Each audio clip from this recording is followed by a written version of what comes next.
Aesop ചെടിയോട് ഒരു കെട്ടെടുത്ത് വായിക്കാം.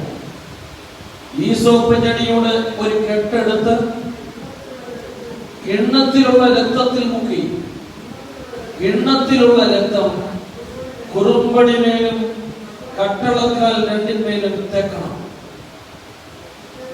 മതി. ഒന്നാമത്തെ ഈസോപ്പ് ചെടിയുടെ ഒന്നാമത്തെ പ്രത്യേകത വേദപുസ്തകത്തിൽ പറയുന്നത് പുറപ്പാട് പുസ്തകം 12:22. ഈസോപ്പ് ചെടിയുടെ തണ്ടെടുത്ത് രക്തത്തിൽ മുക്കി കട്ടളപ്പടികളിന്മേലും കുറുമ്പടിമേലും പുരട്ടണം. എന്തിനു വേണ്ടി പുരട്ടണം? നിങ്ങൾ ഈ വേദഭാഗം വായിച്ചിട്ടുണ്ടോ? ഉണ്ടോ? ഉണ്ടെങ്കിൽ ഒന്ന് പറഞ്ഞേ, എന്തിനു വേണ്ടിയാണ് പുരട്ടേണ്ടത്?